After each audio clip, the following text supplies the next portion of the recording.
welcome to Sudha's Veg Recipes. Today's recipe is a rain special. Can you hear the pitter patter raindrops outside? So I am making a North India special snack today. We all love bhajiyas and pakoras, but they are normally made of besan flour or chickpea flour. I am making pakoras with atta today. Both the varieties, the sweet and savory. So I have taken 2 cups of wheat flour. And to this I am adding about 1 tablespoon of suji and 1 tablespoon of rice flour. And right now we will just soak this.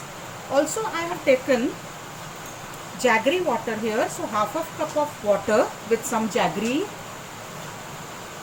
And to this I will add the amount of wheat flour that it can take. Let's mix some more. So it was about 1.5 tablespoon of jaggery, grated jaggery, mixed with half a cup of water, and we will mix just as much wheat flour as it soaks well.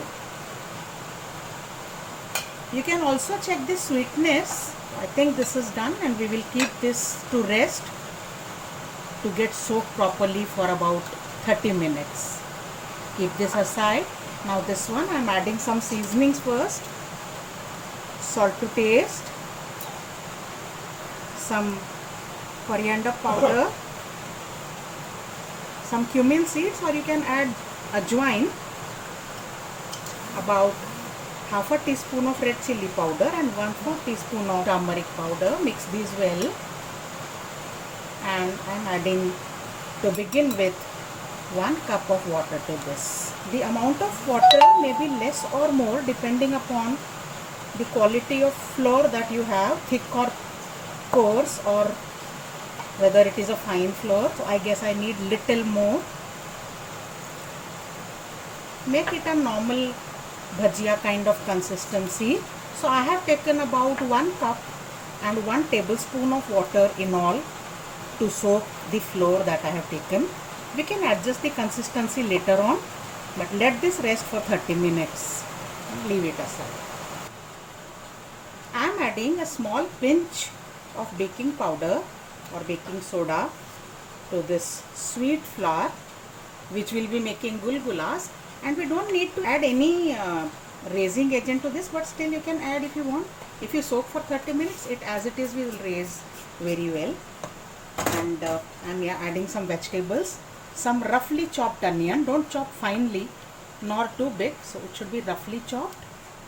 2 green chilies and coriander leaves, and 1 grated potato. You can also add some more vegetables of your choice like cabbage or carrot, but it tastes better with onion and potato.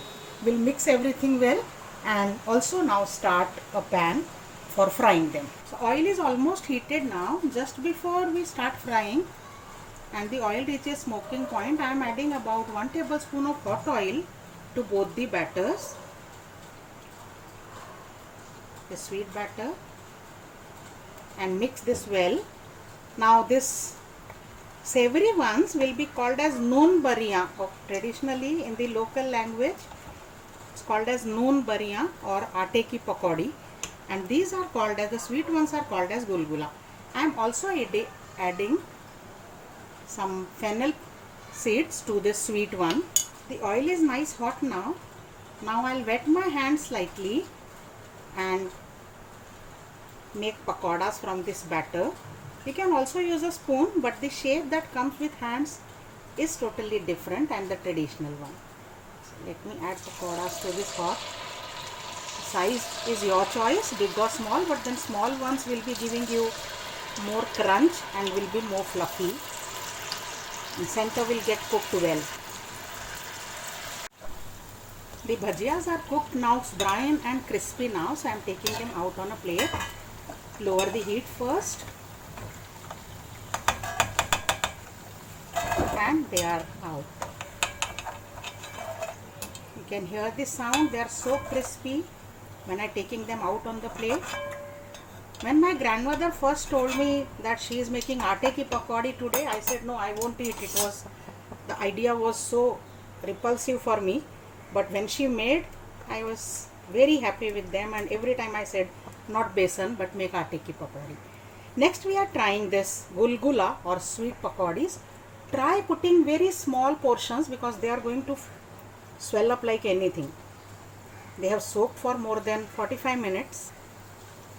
You will see that they'll swell up at least 1.5 times of their size. I am adding just a grape size of batter and they will become almost lemon sized. And we are done with adding the balls. Let them cook on medium to high heat till they are brown. Can you observe how much they have fluffed? Almost double the original size. They are very crispy outside and soft inside, both the sweet and the savory version. The gulgulas are cooked well now. Let's take them out. Reduce the heat and take them out on a plate. Now instead of jaggery, you can also make them with sugar syrup. You can use some leftover sugar syrup from some sweets like rasgulla or gulab jamun or jalebi, and you can soak wheat flour in that and make these gulgulas. If you don't want them to fry, alternately both these items you can make in appe pan, or you can make a pancake on a non-stick tawa. So your choice, but these will taste heaven. Let's plate them. So our wheat flour bhajiyas are ready, both sweet and savory ones. These are called as noon bariya and they are called as gulgula, the sweet ones. If you like my recipe, please subscribe to my channel and share it with your friends so that you get your updates about more recipes from next time. See you till then. Bye bye.